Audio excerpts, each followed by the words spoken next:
Tenemos dos ponentes extranjeros que yo decía hoy, esto es una cosa de viajeros, pero los que vienen de muy lejos no han viajado. Así que tenemos dos españoles, amigos míos, que están. Nos trajo un video directamente y después vamos a hacer las preguntas por Skype.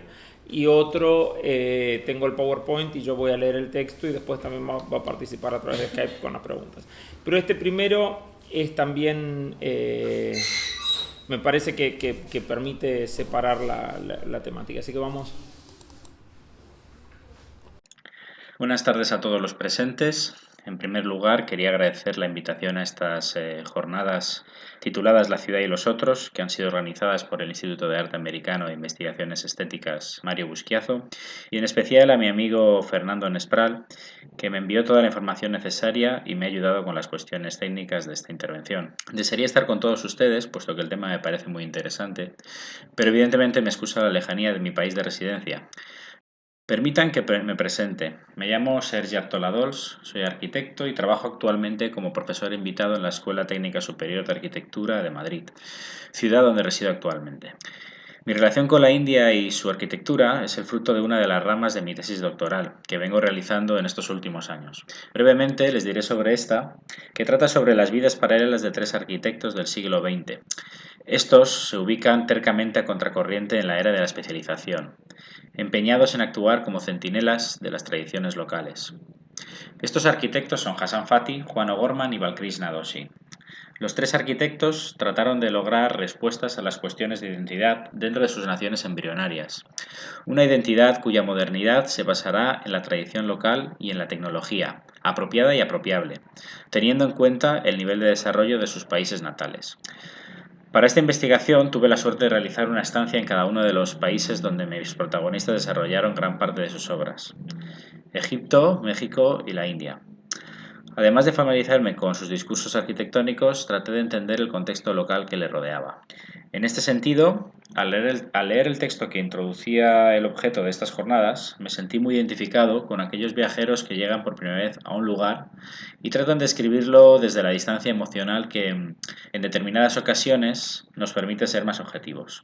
Evidentemente, encontraremos en nuestros viajes ciertas costumbres o realidades locales que contradirán algunos pilares de nuestra propia identidad cultural. Ante estas riquezas autóctonas, la mirada del viajero no debe ser inquisitiva, sino más bien inclusiva. No podemos caer en el desprecio derivado del no entendimiento, ni debemos categorizar como exótico aquello que nos es ajeno. Solo de este modo evitaremos la subordinación de las culturas, tal y como nos advirtió Edward Said en su libro Orientalismo. Si nos centramos en la India y su arquitectura del siglo XX, fueron dos las figuras que impulsaron una actitud abierta ante la oportunidad de aprendizaje de lo local. Estos arquitectos favorecieron el mestizaje como medio de desarrollo de la arquitectura universal. Dos arquitectos llegados desde Europa que superaron la arrogancia imperante en aquellos años, derivada de la supremacía occidental, y que apostaron por una reflexión inclusiva de aquellos aspectos locales que pudieran aportar valor añadido al resultado final. Edwin Lutyens y Le Corbusier marcaron el devenir arquitectónico de la India en el siglo XX. Ambos arquitectos están asociados a hechos históricos significativos del país a partir de los encargos similares que recibieron. Se trataba de proyectos ambiciosos que debían mostrar a la nación y al panorama internacional la idiosincrasia local y la progresión del Estado en la senda del desarrollo. Estos dos arquitectos viajeros confrontaron su visión del lugar a las opiniones e ideales de los promotores de sus proyectos. De algún modo se estableció una discusión dialéctica entre ambas partes que sin lugar a dudas enriqueció los proyectos. Por un lado, Lutyens fue designado para el diseño de la nueva ciudad que albergaría la capital del Raj británico. Esta nueva ciudad crecería a los hombros de la antigua Delhi, capital de distintos imperios que dominaron el subcontinente indio, debido a su posición estratégica. Más allá de la mera descripción del proyecto, quiero abundar en estas jornadas en la visión de Lutyens como observador recién llegado y la actitud de éste frente a la arquitectura local. Quiero señalar que la cuestión estilística de la arquitectura de Nueva Delhi se convirtió en debate político y el propio virrey Lord Hardinge tomó parte en esta materia al sugerir la inclusión de la arquitectura local para la creación del complejo capitolino, donde estarían los edificios representativos del poder legislativo británico. Estas declaraciones abrieron un debate entre defensores y detractores. Por un lado, voces críticas llegadas de Londres a través de periódicos apoyaban el uso del neoclásico, en una asociación directa del estilo como una cuestión de poder. Por otro, la élite cultural británica, residente en la India, aconsejaba un estilo más inclusivo. En aquella primera década del siglo XX, el arquitecto más reconocido en India era Swinton Jacob, quien había realizado diversos palacios en estilo indosarraceno. El virrey Lord Hardinge decidió contratarle como consejero de Latiens para las cuestiones de estilo locales. Esta imposición no fue vista con buenos ojos por Latiens, quien consideraba que la arquitectura realizada por Swinton Jacob no tenía demasiado valor, llegando a escribir en sus memorias la siguiente anotación. Los edificios de Jacob se componen de exquisiteces recolectadas de varias obras de varios momentos de la historia, amalgamados, sin sentido o relación o escala. Ante la imposición recibida desde el gobierno, Latiens en un primer momento reacciona violentamente, y en una carta a Baker, el arquitecto encargado de otros edificios de la nueva ciudad, redujo la arquitectura hindú y mogol a lo absurdo. Hindú, disponga piedras cuadradas y construya como un niño, pero antes de empezar a levantar, grabe todas las piedras con motivos distintos e independientes. En la parte superior, sobre los arquitrabes, coloque una cebolla. Mogol, construya una masa ingente y rugosa de hormigón, en forma de elefante, en una planta octogonal rectangular. Superponga una capa de piedras que formen un motivo, e introduzca piedras preciosas si puede costearlas, o róbelas en caso de no poder. No obstante, tras aceptar la necesidad de incorporar elementos orientales en sus diseños, Latiens se embarcó en el estudio de esta arquitectura. Pensaba que si descubría la esencia de las composiciones, podría conseguir una fusión perfecta entre Occidente y Oriente. Durante 12 meses estudió ejemplos. Finalmente se decantó por aceptar algunos elementos de la arquitectura mogol, representados en Fatehpur Sikri, obra que consideraba reveladora. Por ejemplo, introdujo la chuja, que se trata de una cornisa continua muy prominente y fina que vemos en esta imagen, o los chatris, que son pequeñas cúpulas que sobresalen en las cubiertas, permitiendo la ventilación de las salas ubicadas en la parte inferior. Latiens consideraba estos dos elementos dignos de la arquitectura humanista propia de Occidente por su equilibrio y proporción. Para la determinación de la trama urbana de la nueva ciudad, Latiens utilizó el hexágono en clara alusión a las tumbas diseñadas durante el Imperio Mogol, como por ejemplo la tumba de Humayun. Si bien es cierto que el tipo de vías, por su anchura y longitud, son más características del París de Haussmann, Latiens aceptó el reto de unir su nueva ordenación a la antigua Delhi, pese a las dificultades derivadas de casar la trama de la ciudad milenaria con la geometría de su nuevo proyecto. Este fue otro de los esfuerzos en pro del mestizaje arquitectónico. Si los elementos horizontales predominan en la composición de la arquitectura mogol, la verticalidad predomina en la arquitectura europea. Latiens utilizará las cornisas o chujas mogoles para potenciar dicha horizontalidad, y por otro lado, optó por un orden clásico de columnas que potencian el ritmo vertical y el equilibrio entre llenos y vacío. Esta columnata queda magistralmente ajustada a la línea que marca la horizontalidad en la composición. Especial atención a la gran cúpula que cubre la sala oficial para el Durbar, que, como definirá Curtis, se trata de un curioso híbrido entre emblemas autoritarios clásicos y mogoles que recuerdan la imagen de una cabeza. No se trata de una combinación de elementos como sucede en el estilo indosarraceno, que tanto denostaba. Latiens controla los principios de los estilos de partida y los amolda con sus propias intenciones y metáforas privadas. La fusión de lo antiguo y lo nuevo, confiada en una proeza de abstracción y la capacidad de generar formas expresivas en un nuevo contexto. Resulta irónico que la historia permitiera tan solo otros 15 años de dominio británico.